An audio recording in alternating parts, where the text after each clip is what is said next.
Feel అవుతుంది. ప్రకాష్ వాడు వీడు తెలుసుకుందామని చెప్పావు. నేను చెప్తా అన్నా నీకు నాకు మధ్య యుద్ధం ఇది జీవితకాలం.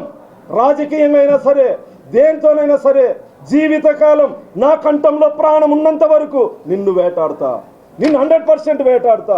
లేని ఆరోపణలు చేసి సమాజంలో నా గౌరవానికి భంగం కలిగించిన నిన్ను వచ్చి కష్టపడి స్థాయికి వచ్చా గౌరవ ముఖ్యమంత్రి చంద్రబాబు నాయుడు గారి ఆశీస్సులు, నారా లోకేష్ గారి ఆశీస్సులు, తెలుగుదేశం పార్టీ కార్యకర్తలు నాయకుల ఆశీస్సులతో 4 పదవులు అని చెప్పేసి నువ్వు 4 పదవులు అని చెప్పి మాట్లాడుతున్నావు.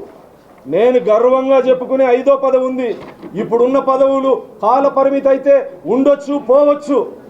తెలుగుదేశం పార్టీ కార్యకర్తని, పసుపు సైనికుణ్ణి, ప్రాణం ఉన్నంత వరకు పసుపు జెండాను మోసేటువంటి సైనికుని గర్వంగా చెప్తా. ఇది నా మొదటి పదవి, 5వ పదవి. నేను గర్వంగా చెప్పగలను. ప్రకాష్ ఇద్దరు నేను ఈ సందర్భంగా మాట్లాడుతా ఉన్నా. హెచ్చరిక అనుకుంటావో ఏమనుకుంటావో, ఈ పోరాటం నువ్వు కాదు, వెనక దాక్కున్నాడే నీ అన్న చంద్రశేఖర్ రెడ్డి. నా ఆరాధ్య దైవం నారా చంద్రబాబు నాయుడు గారి కుటుంబం గురించి, నారా భువనేశ్వరి గారి గురించి, మా యువనేత నారా లోకేష్ గారి గురించి, బ్రాహ్మణి మేడం గురించి నీచంగా మాట్లాడిన నీ అన్నని కటకటాల వెనుక పంపేంత వరకు నా పోరాటం ఆగదు. నువ్వు ఎర మాత్రమే, నీ అన్నే నా సరా.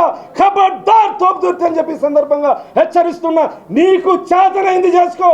భయపడే కులంలో పుట్టలే. మహా అయితే నువ్వు పొట్టేలు నరికించావో లేదా కోడి కోసింటావో. దున్నపోతు తల నరికే దొమ్మ పొగరున్న కులంలో పుట్టా. ప్రకాష్ భయం అనేది నాకు తెలీదు. పోరాటమే ఊపిరిగా ఇంతవరకు వచ్చా. నీలాంటి ఉడత ఊపుగాలని ఎంతో మందిని చూసా.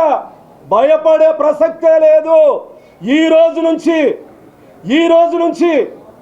ఈ రాయలసీమ ఫ్యాక్షన్ చరిత్రలో కానీ గొడవల్లో కానీ రెడ్డికి గొడవ ఉండొచ్చు, రెడ్డికి కమ్మకి గొడవ ఉండొచ్చు, మాదిగకి రెడ్డికి గొడవ. నువ్వు ఫ్యాక్షన్ అని పేరు పెట్టుకుంటావో ఏం పేరు పెట్టుకుంటావో. ఎంఎస్ రాజు మాదిగ, తోపుదుర్తి ప్రకాష్ రెడ్డి అని నేను అనను.